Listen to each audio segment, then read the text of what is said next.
Halo teman-teman, kembali lagi di channel Dunia Torto. Terima kasih buat kalian yang udah klik dan menonton video ini. Tanpa kalian channel ini nggak akan bisa berkembang teman-teman. Jadi saya mohon dukungan dan support terus ya channel ini dengan cara klik like, comment, share, and subscribe ya, agar saya makin semangat membagikan ilmu-ilmu ataupun informasi seputar Torto maupun turtle teman-teman. Nah, di video kali ini saya ingin membagikan pengetahuan saya seputar kura-kura Brazil teman-teman. Mulai dari itu ciri fisiknya, bedakan jenis kelaminnya itu gimana, makanannya apa, tips memilih kura Brazil yang sehat itu gimana, perawatan hariannya, setting kandang, dan juga yang terakhir itu harganya teman-teman. Tonton terus ya videonya teman-teman, agar kalian pengetahuannya makin luas teman-teman. Mungkin juga ini bisa menambah pengetahuan kalian seputar kura-kura Brazil ya teman-teman. Baik itu yang buat yang pemula ataupun para master di dunia kura-kura teman-teman. Tonton terus teman-teman, jangan di skip.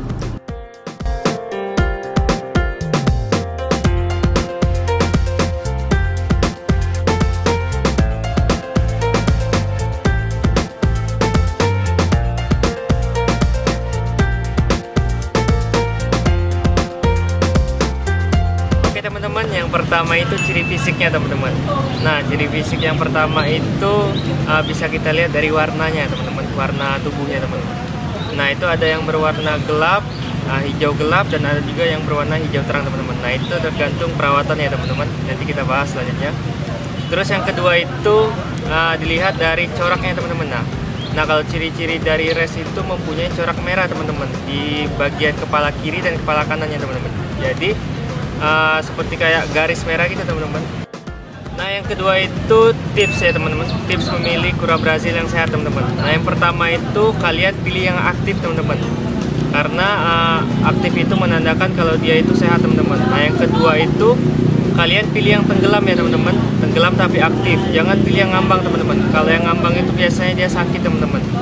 Jika sellernya itu menjual di akuarium dan dia itu ngambang, ketika kita angkat terus kita taruh lagi di air dia masih ngambak, nah itu biasanya kurang yang sakit teman-teman. Kalau yang sehat itu biasanya dia tenggelam terus geraknya aktif, nyelam, nah itu yang sehat teman-teman. Terus yang ketiga itu lihat dari anatomi tubuh ya teman-teman, mulai dari kukunya yang lengkap, nggak ada yang patah. Nah, kuku depannya itu ada 5 dan belakangnya itu ada 4 teman-teman.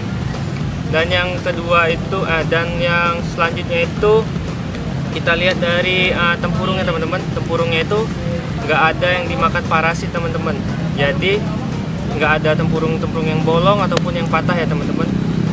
Nah, yang keempat itu tipsnya itu pilihlah kura yang plastronnya itu nggak lembek teman-teman.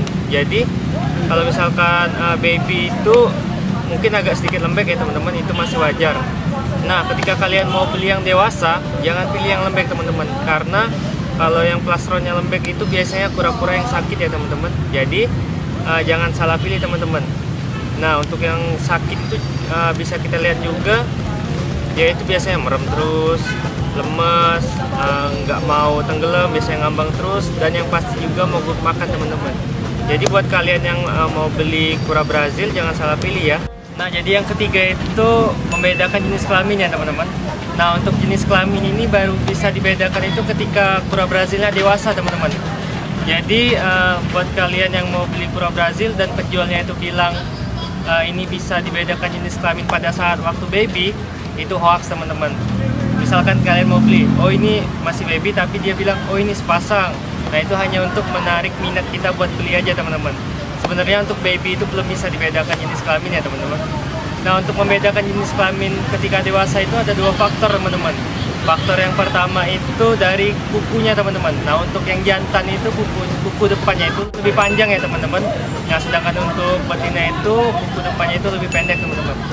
Nah, yang kedua kita lihat dari ekornya teman-teman. Nah, kalau jantan itu ekornya panjang dan tebal teman-teman. Nah, sedangkan betina itu lebih pendek dan tipis teman-teman. Iya. Nah, selanjutnya yang keempat itu perawatan hariannya teman-teman. Nah, untuk perawatan hariannya itu sama saja ya teman-teman, seperti kura-kura lainnya. Kita itu harus rajin jemur ya teman-teman. Nah, jika kita nggak sempat jemur, kita bisa gantikan dengan lampu UVA atau lampu UVB teman-teman. Nah, selanjutnya itu untuk perbedaan perawatan indoor dan outdoor itu ada bedanya teman-teman. Bisa kita lihat dari beda warnanya teman-teman. Warna badannya itu beda teman-teman. Kalau untuk yang indoor itu lebih cenderung cerah teman-teman warna badannya. Dan pertumbuhannya juga akan lebih lambat ya teman-teman. Sedikit lebih lambat daripada yang outdoor. Nah sedangkan yang outdoor itu biasanya warnanya itu akan cenderung lebih gelap teman-teman. Kayak baju saya ini. Kebetulan ini teman-teman. Nah untuk pertumbuhan yang outdoor itu lebih cepat daripada yang indoor teman-teman. Itu berdasarkan pengalaman saya dan sharing-sharing saya sesama kiper kura-kura Brazil ataupun kura-kura lainnya teman-teman. Baca. Nah yang kelima itu makanannya teman-teman. Nah untuk kura-kura Brazil itu makanannya banyak ya teman-teman. Mulai dari cacing beku, udang, jangkrik, ikan, dan juga pelet teman-teman. Nah jika kalian mau kura-kura Brazil kalian itu tumbuhnya lebih cepat atau pertumbuhannya lebih cepat, kalian itu wajib ya teman-teman ngasih makanan yang lebih banyak nutrisinya teman-teman. Seperti udang, itu lebih banyak udang, jangkrik ataupun ikan teman-teman. Nah untuk pelet itu hanya selingan saja ya teman-teman. Kalau saya itu proporsi pelet itu hanya 30% saja teman-teman. Nah yang keenam itu setting kandangnya teman-teman. Nah untuk kalian yang menggunakan terrarium ataupun akuarium, setting kandangnya itu seperti ini teman-teman. Nah untuk tinggi dari kandangnya itu bebas teman-teman. Tapi tinggi dari airnya itu usahakan 4 kali tinggi dari badan tubuhnya teman-teman ya. 4 kali tinggi dari tubuhnya teman-teman. Nah untuk panjang lebar itu kita itu minimal ya teman-teman 4 kali dari panjang tubuhnya teman-teman. Misalkan panjang tubuhnya itu 4. Nah kalian bisa setting kandangnya itu panjang kandangnya itu 16 cm teman-teman. Nah kalian boleh teman-teman itu menggunakan kandang yang lebih besar lagi dari standar minimal itu. Nah karena kalau kita rawat di kandang yang besar itu pertumbuhannya juga akan lebih cepat teman-teman.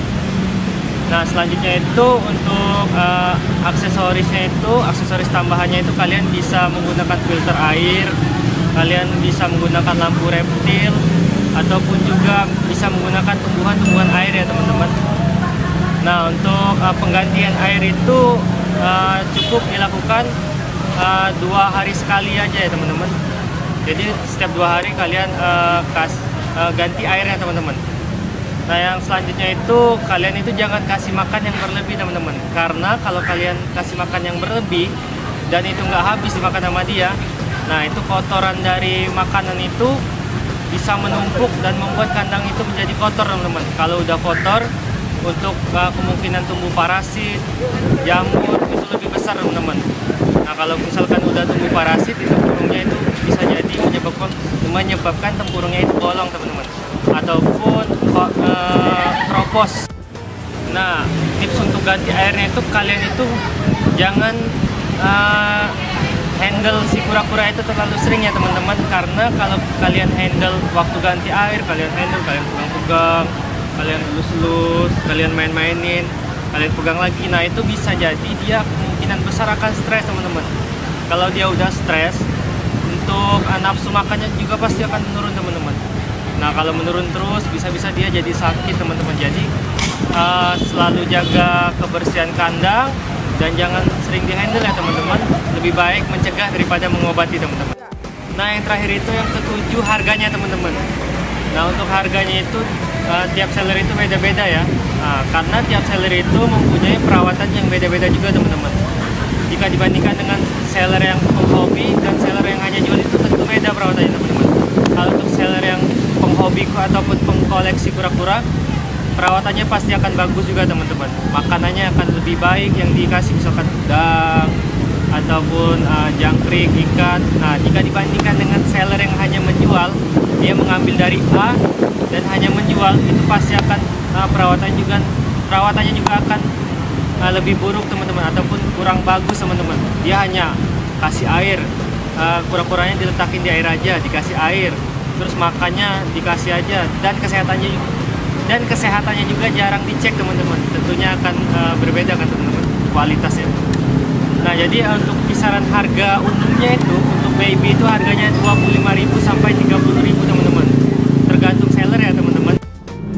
Nah teman-teman, itu dia sharing saya seputar kura-kura Brazil ya teman-teman. Semoga setelah kalian menonton video ini, wawasan kalian tentang kura-kura Brazil itu bisa bertambah teman-teman, baik itu buat pemula ataupun yang udah master ya teman-teman. Jika saya terdapat kesalahan dalam memberikan informasi ataupun pengetahuan, kalian boleh komen kok di kolom komentar teman-teman. Saya menerima setiap kritik dan saran teman-teman. Terima kasih, dan terima kasih juga buat kalian yang udah nonton sampai habis ya teman-teman. Jangan lupa klik like, comment, share, and subscribe ya. Thank you.